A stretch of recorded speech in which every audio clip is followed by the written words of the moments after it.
Applications of forces, statics and particles.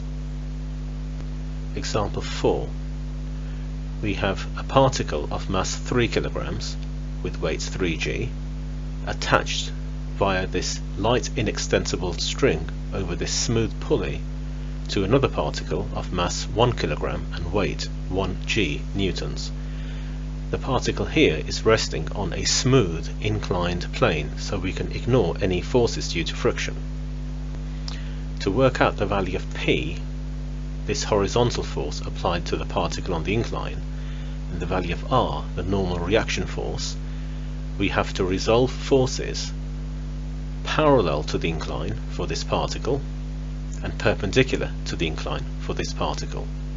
We treat both of these particles separately from each other. This is the simple one.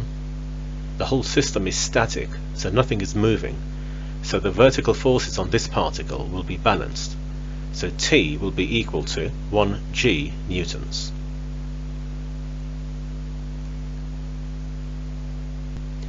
And remember, the particle with mass 1 kilogram, this one here, is hanging on the end of the string.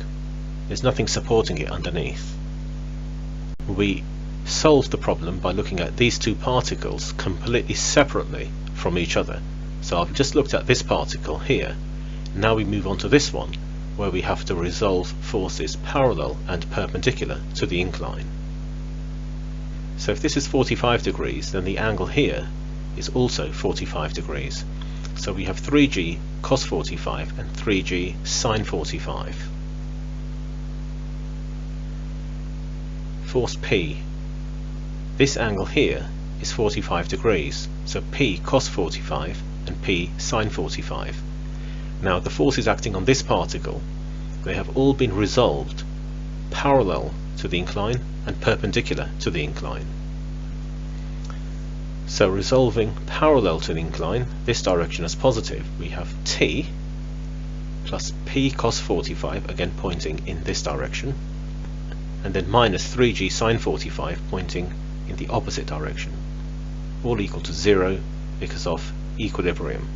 The resultant force is 0. And then we solve this to work out P, because we already know what T was equal to.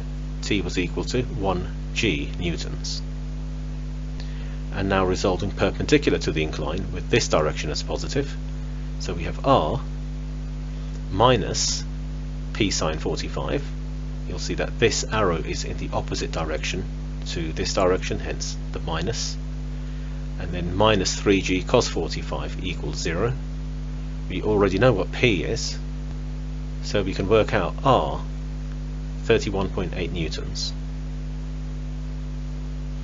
And because the pulley is smooth, the tension in the string on both sides of the pulley is the same. So the tension here and here is the same, and that's a consequence of the pulley being smooth. For further practice, try these questions.